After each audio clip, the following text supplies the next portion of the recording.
Kung naghahanap kayo ng cafe na malapit sa Tagaytay na reasonable ang price but still offers quality food and drinks, then isa nga tong na-discover namin sa dapat nyong masubukan. Hello Jolly Natex! Today we are here at Cafe Diana na located along Emilio Aguinaldo Highway, Lalaan 1, Silang Cavite. Along the road lang sila and pag nakita nyo tong USA 88 gasoline station, tawid lang sila niyan. Ito naman yung dining area nila na aesthetically appealing that you expect sa mga ganitong coffee shop. And tulad nga ng sabi ko, reasonable yung price nila dito. We tried some of their pika-pika tulad nitong nachos overload and fries with cheese sauce. Personally, nagustuhan ko rin yung egg drop sandwich with ham and cheese nila. Hindi to tinipid sa palaman, loaded at mabigat sa tiyan, and masarap yung pinaka-sauce drizzle. You can never go wrong naman sa kanilang mga pasta like their creamy carbonara and spaghetti na Filipino style, and yes, yung feeling na para kang pinagluto ni nanay. Meaty at manamis na miss kaya magugustuhan ng kids. Parehas recommended naman yung kanilang beefy lasagna and itong beefy bake mac. Based sa lasa nila, I'm not sure if same sauce lang yung gamit nila dito, pero one thing is for sure, parehas masarap. Isa pang nagustuhan ko dito, parehas din hindi tinipid sa cheese toppings yan. May mga rice meals nga rin sila dito tulad nitong bacon silog and yung own version nila ng tapsilog na nasa sweet side yung lasa. Also, one of their strong point here at Cafe Diana is yung kanilang mga pastries and desserts. Bukod nga sa maraming variations, own recipe rin nila lahat. Tulad na lang nitong kanilang s'mores cookies and tart. Sarap nga rin yung mga cream puff nila dito. We tried strawberry and vanilla flavor. Soft and light lang yung pinaka-bread tapos ang sarap ng pagkakagawa dun sa cream filling. Tapos itong melon pan nila, solid din. Bali Japanese bread yan na may creamy feeling din. Yun yung nagustuhan ko dito. Soft and milky yung mismong bread tapos may crumbly texture yung ibabaw. And personally, isa to sa mga babalikan ko dito. Yung mango sticky rice nila, panalo din. Cook well yung sticky rice tapos malinamnam yung gamit nilang coconut cream. Try nyo to, promise. Saktong-sakto siya i-partner sa black coffee. For their drinks naman, we tried their Java chip frap,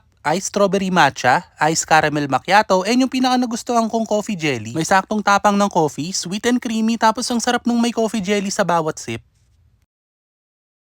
Hi everybody! Welcome to Cafe Diana, Silang Brand. Tikman nyo ang mga pastries and pastas namin dito sa cafe and try nyo rin yung coffee namin, fresh brewed everyday po para sa inyo.